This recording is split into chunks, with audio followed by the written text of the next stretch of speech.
देखिए, ये थाना भोजपुर जनपद गाजियाबाद में ग्राम कनकपुर है, वहाँ का ही रहने वाला ये व्यक्ति था। उसने एक रिपोर्ट लिखाई थाना पिलखुआ पर कि उसके भतीजे के जो भतीजा हिमांशु है, वो उसके एक दूसरे रिश्तेदार के यहाँ पे जितेंद्र नाम के व्यक्ति के यहाँ पर कार्य करता है दतेड़ी में, और उसके कुछ दो साथी हैं उसको खल लेने के लिए बिठा करके मोटरसाइकिल पर ले गए थे और तब से वो मिल नहीं रहा है।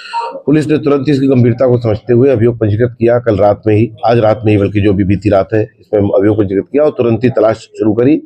तो उस तलाश में दोनों व्यक्ति जो इसको बुला करके ले गए थे, ये दोनों मिल गए और उनसे जब सख्ती से पूछताछ करी, जानकारी करी, तो उन्होंने बताया कि उन्होंने एक पुरानी एक रंजिश के चलते हिमांशु नामक ये जो इनका साथी था इसको मार दिया है, और उन्होंने जाकर के अपनी निशानदेही पे लाश बरामद करवाई और जिस वस्तु से, जो ईंट थी, ईंट से मार के इसका सर फोड़ा था और इसके ऊपर वार किए थे, उसको बरामद करवाया। इसके कपड़ों को जो जला दिया था ले जा करके उनको बरामद कराया।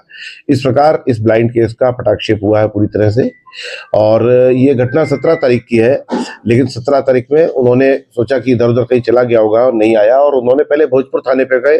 भोजपुर थाने में अभियोग नहीं पंजीकृत किया गया। इस बीच में एक सीसीटीवी भी हमको फुटेज मिली जिसमें पता चला कि ये जितेंद्र के यहाँ से दतेड़ी से लेकर के जा रहे हैं।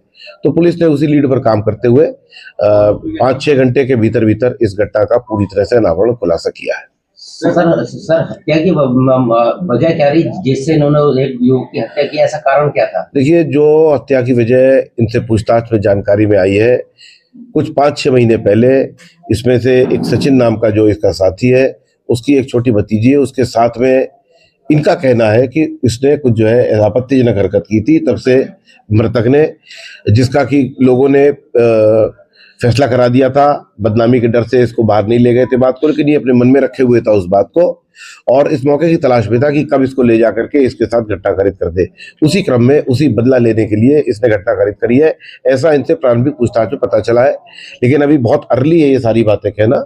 हम इसके अंदर और गहराई से भी तस्दीक करेंगे और इसके जो है खुलासा जो हो चुका है, इसमें यदि कोई और एंगल है तो उसमें भी प्रकाश डालेंगे। भोजपुर से लड़का रहने वाला भोजपुर का है, क्या जो इसके परिजन है इन्होंने थाना भोजपुर पुलिस को सूचना करी थी, क्या कार्रवाई करी थी? नहीं, इन्होंने जो FIR लिखाई है हमारे यहाँ, उसमें तो उन्होंने लिखा कि ना इन्होंने 112 पर, क्योंकि ये 17 तारीख की बात है, बीच में 18 तारीख केवल दिन गया है।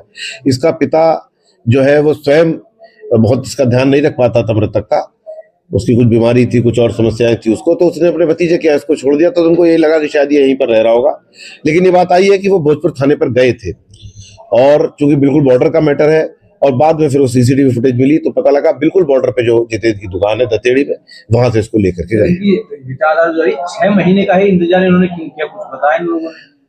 अब हो सकता है इन्होंने कुछ इसके पीछे कुछ शराब वगैरह पी हो, इनके मन में ये भावना आ गई। भावना तो शुरू से थी इसके मन में, जैसा कि इसने बताया है, लेकिन अवसर नहीं मिल पाया होगा। कोई बहुत ज्यादा पुरानी बात नहीं है, और इसके मन में इसका कहना है कि ये ग्रंथि इसने पाल रखी थी। बाकी जैसा कि मैंने आपको बताया कि हम इसकी गहराई से और पड़ताल करेंगे। काफी अर्ली है सारी बातों का नतीजे में पहुंचना, लेकिन जो इसने पूछताछ में बताया है वही हमको इसकी मृत्यु का मोटिव लग रहा है। इस पूरे प्रकरण में